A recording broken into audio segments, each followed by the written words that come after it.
fast. I think these would be great for like ink sketches, right? So if you're just, right, and you're just trying to quickly do some stuff, I think that you could get some really gestural lines here.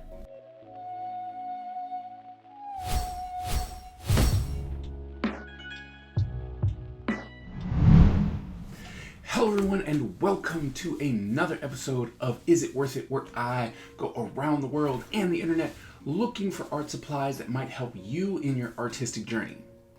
Now today we are going to continue going with one of the jobs that I specifically am not so happy with. I don't like doing it, even though people will tell you, if you follow my live streams, they'll tell you that I absolutely love it, but I don't. But I love trying to find some supplies that will actually make that process a little bit easier, and that is inking.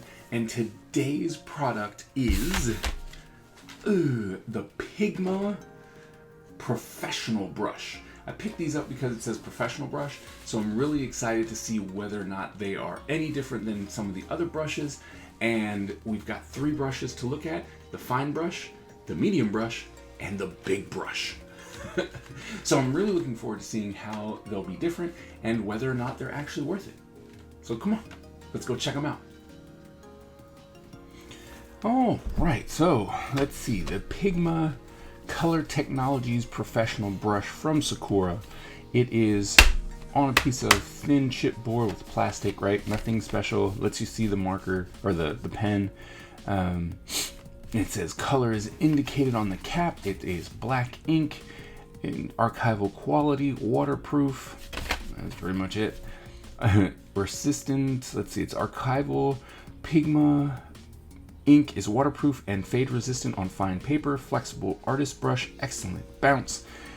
Easily achieve thin and thick brush strokes. Smooth ink flow. So there you go. Plain and simple. It seems like a very ordinary, normal brush. Nothing too spectacular as far as at least reading it from the packaging. And I must correct myself. It was a fine brush, medium brush, and a bold brush. Not a big brush, bold brush. So, but let's crack these open and see just how they work.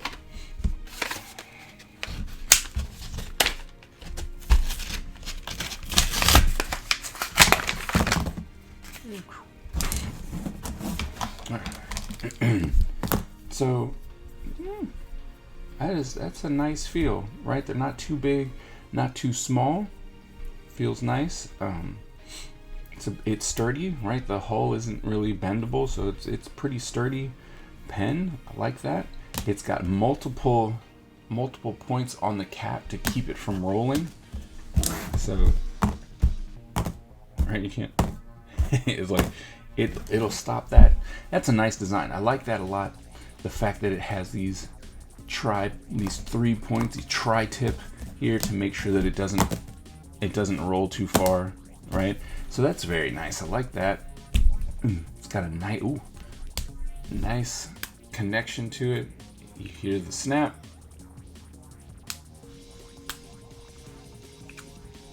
All right, so that's nice. You know it's on there. Let's see if it'll post. Nice snug connection with the post, so that's good. This nib, it's looks like it is a plastic nib, so it's going to be a flex nib. I like that. Let's look at the medium.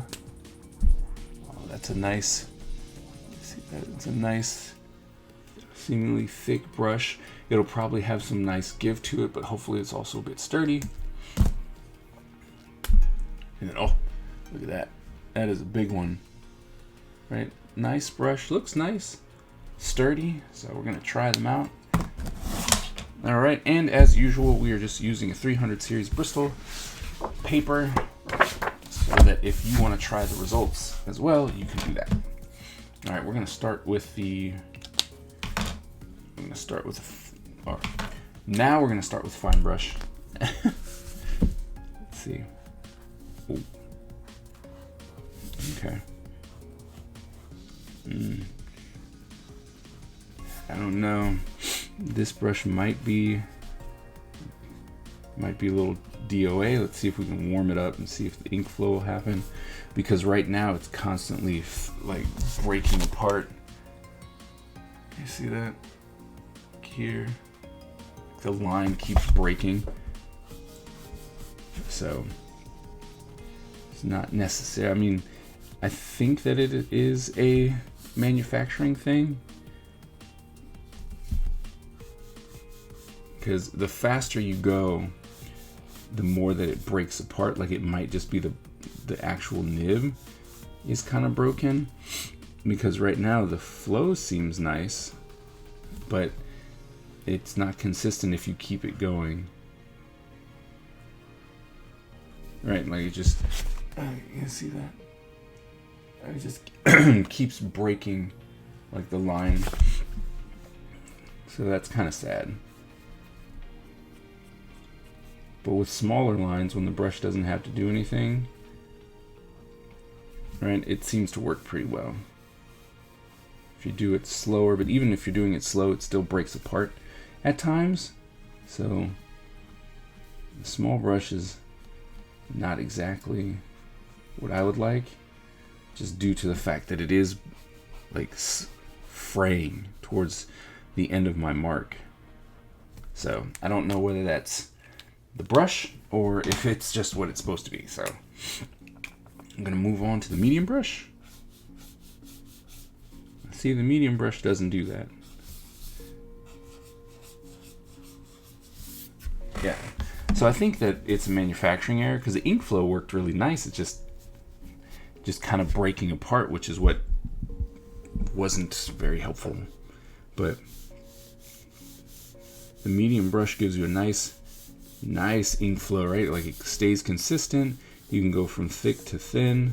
The brush itself is I would say a semi-firm, right? Like, you can get nice curves from it, and yet it still be nice and thin. So that's good. I like this medium brush, right? Because like I said, the flow on it's really nice. See? And you can get these nice feathering marks. So that's good. This medium brush is really nice. Super flow. I like it. I like this medium brush. This medium one's real nice. Alright, let's try the bold brush. Ooh, look at that. Nice thick lines. And yet you can still get these really thin lines. Look at that. These are very nice thin lines with this bold brush. And yet you can, right, you can still get these really nice, like, bold lines. It's the bold brush is a little softer than the medium brush, so you can get these nice swooping lines going, but then it still has a nice point on it to where you can get these really thin lines if you needed to. Like, so that's really cool. And once again, the ink flow on these, right, as long as you stay connected with the paper, it just keeps going. Like, I really do like these brushes, the medium brush and the big brush, or the bold brush. Zero complaints there. And so it really leads me to believe that this pen, the small pen, was actually just damaged on arrival. And so that's the reason why it keeps fraying and breaking apart in some of these other areas right here. So yeah, I don't think it's necessarily the pen itself, right? Like, it's not, if you kept buying them, you wouldn't get this. I think that it's this specific one, to be honest. All right, let's you know what? Let's just go ahead and get the bold brush.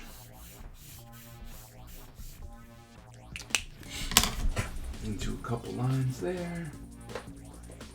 Yellow. Yellow. Yellow. And so I've been doing a lot of these marker tests, and what I found is that the yellow is the one that actually breaks things apart the most. And so we're gonna see here how it works with the ink. So this was the ink one. Like different markers to see how they interact with this. Ooh, that was not good. This was touch. Let's check the Ohuhu out.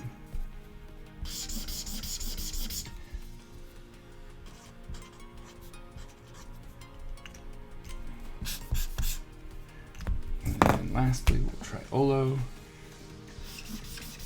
Oh, okay. So on every single marker, it's smeared. Right, every single one of them, it's smeared. And so I think that these markers are going to be just for inking. Like if you're inking a comic book page and you wanted just blacks, these would be good. Or if you're doing ink drawings or paint, illustrations and whatnot, these would actually be pretty good because they're fast. I think these would be great for like ink sketches, right? So if you're just and you're just trying to quickly do some stuff, I think that you could get some really gestural lines here, right? Which would allow you to do some really cool illustration-y type things.